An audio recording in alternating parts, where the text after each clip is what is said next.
and doing job search Oh, yeah. and graduate school applications. Yeah, this is career coach 101 here. Yeah. This is like you were in it. So that's important Yeah. to know that you can use those skills, and not only use those, but a tip is that you can put that on your resume. So having that connection to yourself and to your family and your relationships helps make you want to help other people. Welcome to Career View Mirror. My name is Joyel Crawford. I'm your host, and today in this episode we have Bridgit Dengel Gaspard, who is a creativity consultant and author of The Final Eighth, Enlist Your Inner Selves to Accomplish Your Goals. Now, more than ever, we needed to restore our resilience without leaving behind our undiscovered selves. Oh my goodness, this book. We need this book. We need your voice. How is The Final Eighth going to help us, Bridgit? Well, thanks for having me. I'm thrilled to be here. So The Final Eighth is literally failing in sight of victory. It's for hardworking, talented, dedicated people who get 7/8 of the way there and then find themselves stalled in sight of the finish line and feel terrible. I don't know what's going on. And that I certainly have been that person. And met more than once. So this book was written for me. It's I wish I had found this book a few decades ago. But it came out whole. I was working with clients that I knew had worked hard because I was with them. And they would stop, and it didn't matter what field they were in. Creative fields, lawyers, bankers, and the term came out whole. It's like it came from it was channeled, The Final Eighth. And I realized it's a thing because it doesn't matter what the details are, whether it's relationship, career, fitness, health, fiscal fitness. Lots of smart moves would be made, and then again, this stall. And so I started to say to my clients, well, this seems like a Final Eighth issue, and I explained what I just explained, and they were like, yep. And then it's turned into they'd come back the next week and say, I'm having a Final Eighth issue, which would mean that they didn't take those steps. They didn't follow through on the plan we had made. They didn't make the calls that were expected. And so I also began to realize the power and terror of getting a yes from the universe. This happened when the answer was yes, when people were welcomed to come up to the next level. I have so many examples in my book. The person who wrote these plays that had been performed for high schoolers, and a publisher wanted them, and they were so unique, and they featured powerful women in history that you haven't really heard of. So it was like everything was a go. And that client never got those plays that had been done to great effect. And I realized this is a tragedy of sorts. Like you said, we really need to find out what's going on. The world needs our gifts. Yes. And if we fall back on just certain parts of ourselves, it's like we are brittle. Yeah. But we want resilience. So that's why I wrote the book. Because first of all, to help people identify, oh, this is a thing. Thus, there's steps you can take. There's solutions to be had. And why do we get in our way? Like, why do we get in our own way? So we think we want our goal with every fiber of our being, but the truth is we don't. There are parts of ourselves that are against the goal. And I do this work, which is highlighted in the book. It's one of the main tools of the Final Eighth book, which is called voice dialogue. And it was developed many decades ago by my mentors, the doctors Hal and Sidra Stone.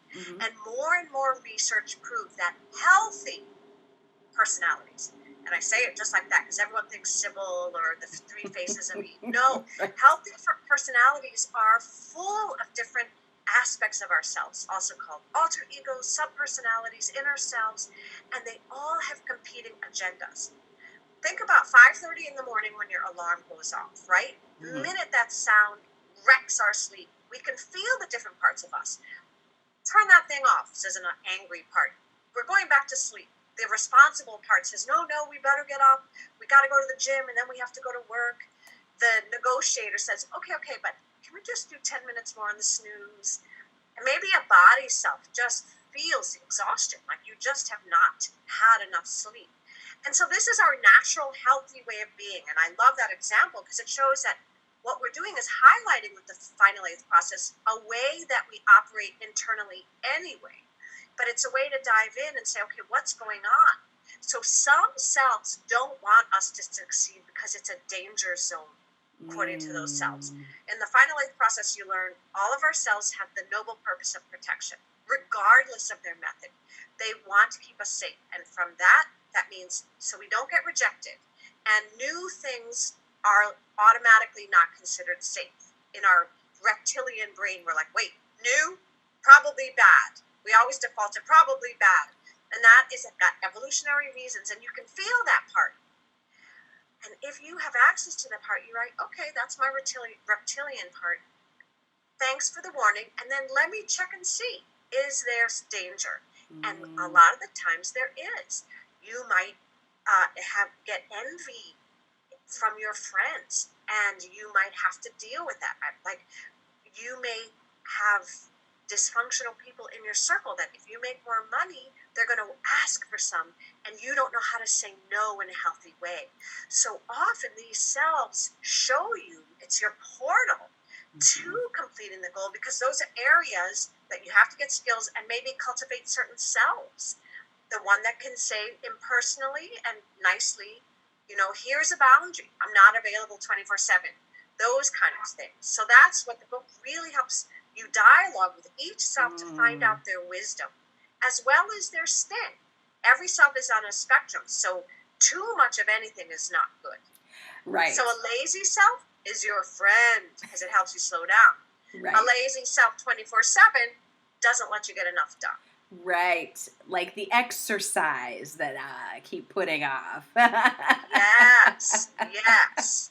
So Now- so that reptilian brain is kind of getting in the way perhaps of the newness. And I liked how you had mentioned that could be something that's scary or gets in the way of trying something new, that may say, oh, well, succeeding or that new goal could be getting in the way of you saying, oh, I don't want to write that book or lose that weight or have that success, because that may be braggadocious, or you may have riches or money, and that's just that may be too much, and you don't want to have that kind of attention to you.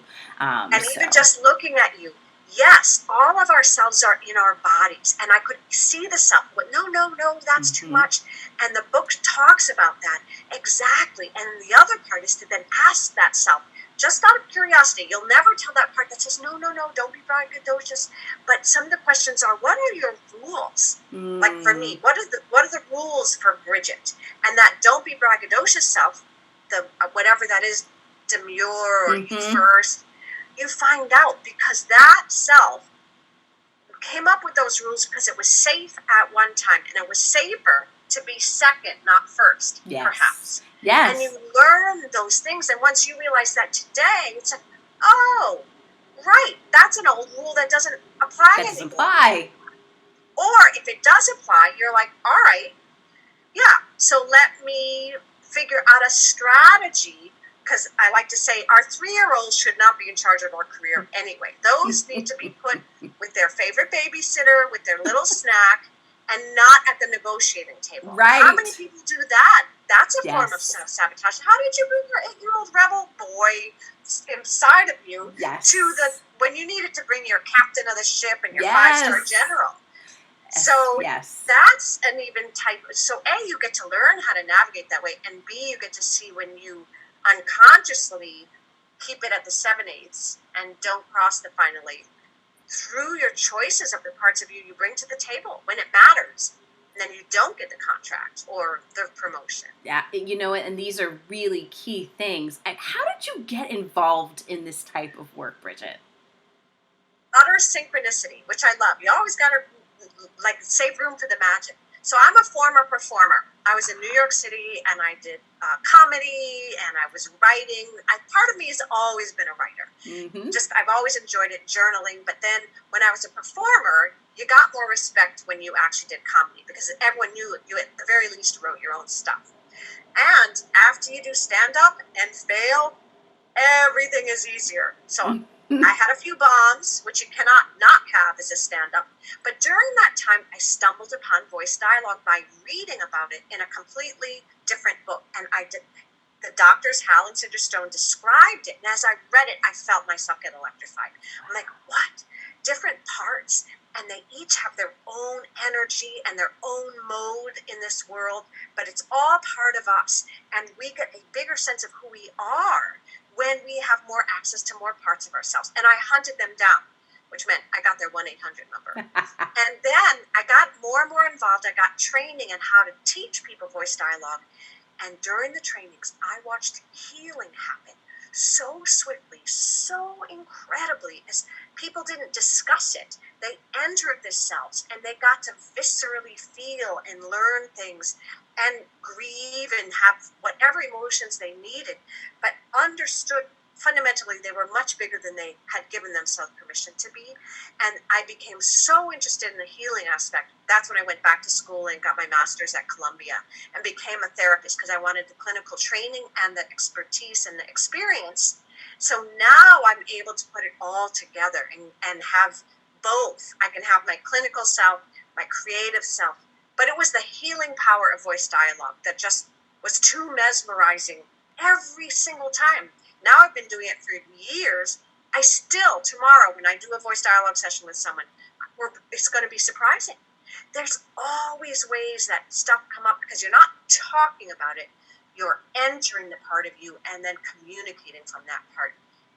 And then you can use it as a creative, just for creative, like a paintbrush, for performing. What part of you wants to audition as the princess? Now, you might come in all fairy as the princess, but what if you chose to be the strong princess and come in more regal than maybe more sparkly? And you might get the part because you didn't come in the sparkly way, which everyone else was doing. And you just get to use these energies literally as a paintbrush, and that's fun too. That is amazing. So, I mean, you took a part of writing and applied it to therapy, and now you're applying it to how to help other people apply it to how they can help their jobs or their lives. I mean, that's just absolutely outrageously awesome. That's just so cool. I just love that, and there's just so many layers to that. I mean, from a creativity consultative perspective, I mean, would you say that you also coach people as well? Absolutely. So, and I'll talk about some to you so that they're exercises your viewers can use at any time. Ooh. So people come in with whatever issue is going on. Mm-hmm. And that's the other thing is that this is, you can apply to any issue. So a few things, you might do a side of the paper, or I like the idea, the image of a tug of war, mm-hmm. and you list your goal. And certainly this is good for early 2021 and thinking about what you want to achieve in the year coming. So you list your goal and you keep it as simple as possible. And then you list the cells that you think support it. Know how to. You just list, okay, my fiscally responsible self will like the idea of making more money, whatever it is. You just list the cells that you think would be involved. And then you list the other side. What cells do you imagine wouldn't want this goal? Or what cells would make it difficult? Or what cells are making it quite clear right away they don't want it? And you just make the list. And then even just looking at this list, it's not in your head, it's out there. And that gives you the perspective. And then you think about these cells that don't want it because they have wisdom. Instead of saying, no, they're wrong, or as they say, double down and kick the inner critic out. Can't happen. You'll never get rid of your cells. You may as well embrace them because not all of your cells are warm and fuzzy, but they are all your allies. So the inner critic, if it's toxic, the toxic behavior has to go out. And I talk about that. But your inner critic is one of those sharp, like I think of them as bodyguards. They are scanning everything internally and externally. And so when that inner critic says, and to me, I'll just say, that sentence could be a lot tighter. I may be upset because I know my inner critic's correct. Now, that's the inner critic helping me be a better writer. Now, if that inner critic, as it used to, but no longer does, well, that's stupid. That sentence is stupid. That's a toxic inner critic. And I talk in the book how you can really move away from those core negative beliefs, because those are never true. It's true you believed them. The selves are always part of us, but some of those selves need to be updated. That, hey, it's not true that you're stupid. It's true maybe you messed up, because we're human, and things like that. So that would be a perfect example where now my inner critic, now I don't also have to listen to it. I, in center, get to listen to it. Now let's say I wrote this sentence that could have improved, but the deadline's in 3 minutes and it's good enough. My perfectionist might have me miss the deadline. And I'm like, thanks, inner critic, you're actually correct. It could be better, but this is due. And I'm going to put it in. And if the editor doesn't like it, they'll let me know. But I don't want to not put it in by deadline. So that's the other thing. You don't have to follow it. You can say, I'm making the decision to give the B plus because I have to do time management when B plus is okay and an A doesn't matter as much. Because that's the other thing is, you have to really prioritize. Everything can't be A plus priority and urgent, but to your perfectionist selves, to your responsible selves, it will be. So again, you have to manage, okay, I getcha, but I want to be asleep by 1 a.m., okay? So, and that's, you really have access, and it's such a healthy resilience because you're not reacting, you're making decisions by taking in all of this information. And how did you learn to work with all of this stuff? I mean, did you go to school for all of this? Would you learn this in therapy school? My inner comic is like the School of Hard Knocks. That's where I learned this. But so the way I learned this, I think a few things. One is performers, and I think most artists understand there's different parts of us. So I think I naturally I just had fun with playing the mean girl or the good girl. So that part was just with me. And then, but really getting trained in voice dialogue and having a method that is something you can learn and do. And it is outlined in the book. Also, every third Thursday of the month at 8 p.m. Eastern, my colleague and I have a free voice dialogue basic Zoom shop demonstration. So anyone can contact me. We'd love to have you. And I'll give you the Zoom info so you can actually see basic voice dialogue in action. And it's live, so you'll see a session unfold. It's not rehearsed or scripted. So people can actually see it. And the book talks you through it. But it's really going to oneself, asking it a few questions like, where do you live in the body? What's your priority? Why do you want the final eighth goal? Why don't you want it, depending on the self? What's your worry? What's your concern? And one client that I worked with, her concern, we went to the resistor self, and I expected some just kind of toddler type 4-year-old, because some of these are very young selves that just say no, or and you just let those selves be in you so you can energetically feel them. Mm-hmm. This inner self surprised us both, kind of leaned in like this to tell a secret, because a lot of inner selves, they're parts of us that we haven't listened to. We know they're there somewhere, and this self leaned in and said, if my client moves up in her career, which she was doing well, she will become an alcoholic.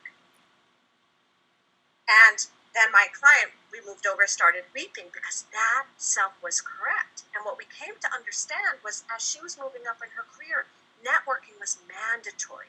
She was going to be in all of these social situations, and she did not have parts of herself that were strong enough to say no. And our whole work shifted, and we brainstormed how to do it. Now, from that resistance point of view, the math is easy. Be an alcoholic and move up in your career? I'm not letting you move up in your career. So they really do have your back. Yeah. But they're not your only option. So you also get the full view, like the full diamond view, as opposed to just the facet of the diamond. And so once she really dealt with this truth, because she wasn't an alcoholic, she just needed boundaries, and she needed to make sure she had enough rest so she had self-care. And that self held the key to the issue. And it was not about working harder, and it's rarely about working harder. It's not the problem or the solution.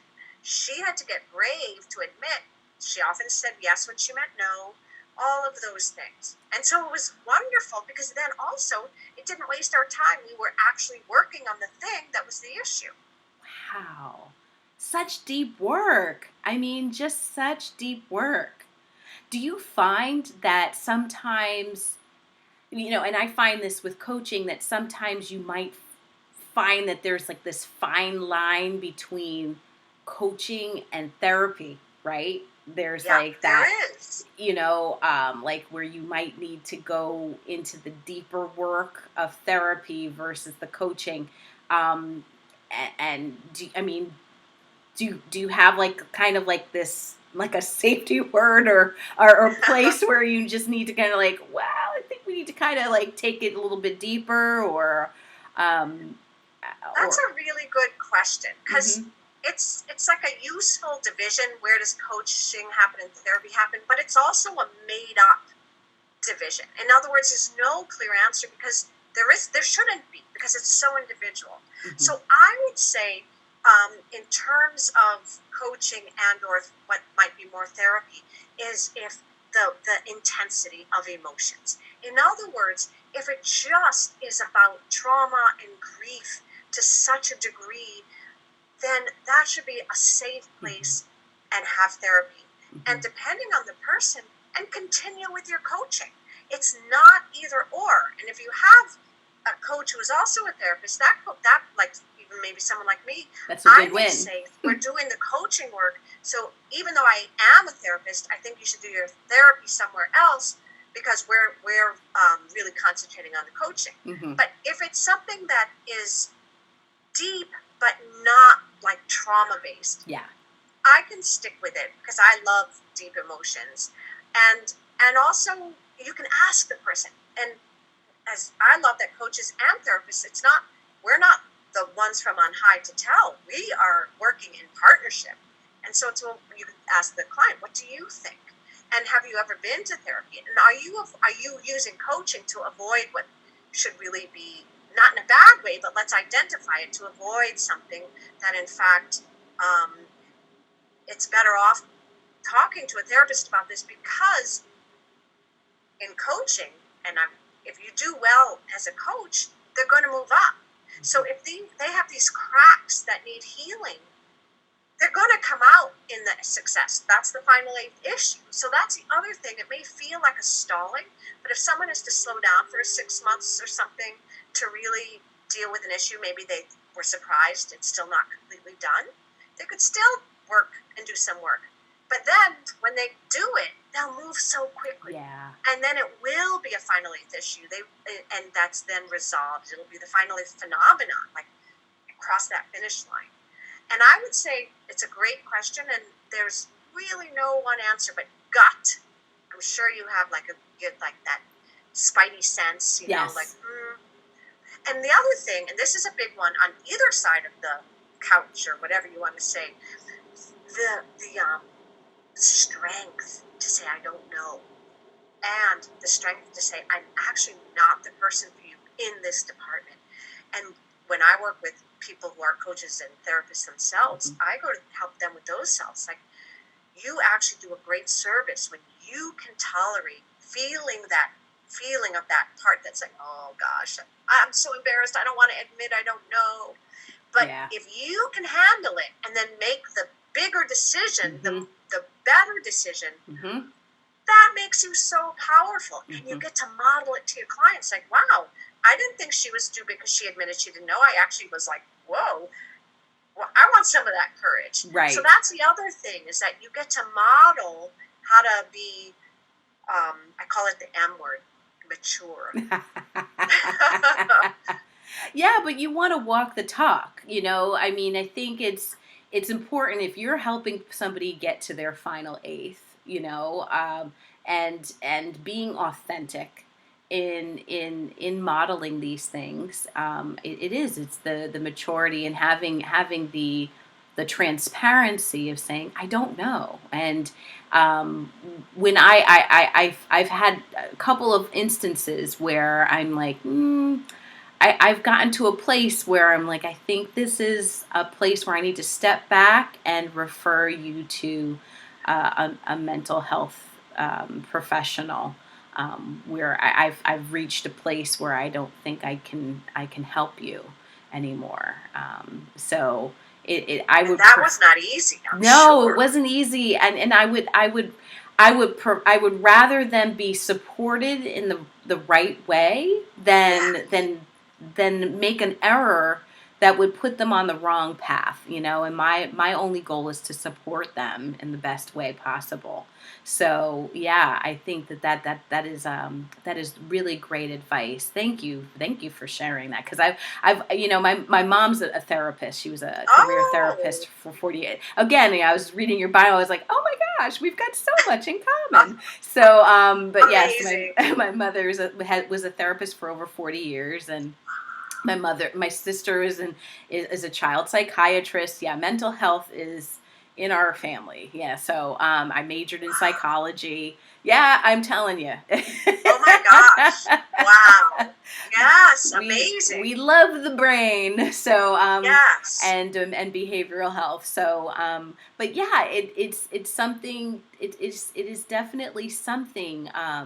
To support others in their success and making sure that we set them up for success in the right way. And I think it says a lot about making sure that we're open and honest with them, and it's such a sensitive part of dealing with themselves, right? Absolutely.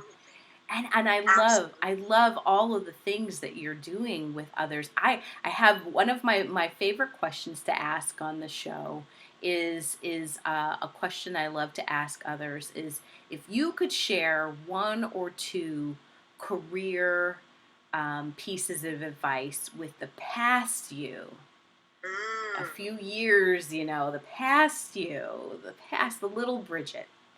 What would they be? There she is. Talking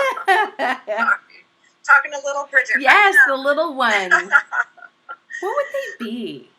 Oh, don't believe silly stuff people tell you. Listen in. And just because something doesn't exist doesn't mean it can't. People are only giving you advice from their awareness. And if your instinct says that doesn't fit, please listen to it. That would be the biggest one. And now I think there's just with the internet, and there's so many more resources. And then go get support sooner. In other words, who does help? Like, I'm so grateful that some inner part of me said, wait, voice dialogue, what is this? Go get it now. And I was upside down, not doing well at the time. And I think the inner part of me that said, that's your healing. I mean, and other things as well. But so when those calls come, and especially if it's not from here, go after it. I would never have imagined I'd be here with you today in this capacity. But I'm so grateful, because really the biggest thing for me was my own healing. And so as I was witnessing all this other healing when I had my early training in voice dialogue, I was getting it myself. Yes. And it was just extraordinary. So get the support you need. And it's not necessarily the support you think you need. It might be. But like you were even saying, let's say you go to a career counselor and or coach, and then something else, it's like, because this is the book, part of like the image I get is, I was really good out here with all kinds of stuff, and I call this like the techniques, the 5-year plan, and none of these were working when it got to my 7 A's. And it's like, double down on this. I'm like, no. And people used to say, well, at least I showed up. And I was glad if they never used to show up, and now they do, good for them. But I'm like, I never didn't show up. So like, that's why I wrote the book. Like, okay, so-and-so is doing the best they can. Great. It wasn't good enough. So fine, for their best they can. But so that's where I feel the final 8th fills in the gap, because it's not about being excellent. You are probably excellent at a lot of things, but what's going on underneath? What are these selves needing from you? Because that's another question. Like, what does your inner child, and I believe we have several inner children, need from you? So you start, in a way, the parenting of your own wounded children. And you don't ever ask them to be something that they're not. So you never ask your little 4-year-old tender, magical child to like grow a spine and, figure out the 401k. That's not the right part of you. But that little one, when you have in touch with it, it's the part of you that helps with intimacy and is why your friends love you and you're in relationship of all different kinds. So it would be invaluable it is invaluable to have it, but it's again, so that's what I would say. If you're working hard, then working harder is not either the problem or the solution, and that's really good news. But it's still, you got work to do, but it's not the work you think you do. Ah, magical, magical, magical. I love it. I love it. I love it. I am so glad that we had you on the show. And if you got to find this book, find it. Bridgit Dengel Gaspard, The Final Eighth, Enlist Your Inner Selves to accomplish your goals. And we need this more than ever. We need to strengthen our resiliency now more than ever. This is the season of resilience. Thank you so much for being on this show. It's published by Powerhouse Bookstores.com. You can find it on anywhere books are sold. Anywhere books are sold. You just launched the book this fall in September. Congratulations. Yes. Now also the third Thursdays. Oh, and the third Thursdays. Anyone's welcome. You can just contact me for the Zoom info. I'm all over the social media. And we'll make sure Final8th.com. Yes, and we're going to make sure that we share the Zoom information, and I will make sure that we tell our producer to share that link in the final copy as we produce all of this, so that we put that link at the bottom of the screen. And thank you so very much for being on the show. Thanks for having me. It's been absolutely wonderful to be together. Yay! Thank you so much. And don't forget to watch, everyone. Thank you for watching Career View Mirror, and we will see you again. Take care. Bye.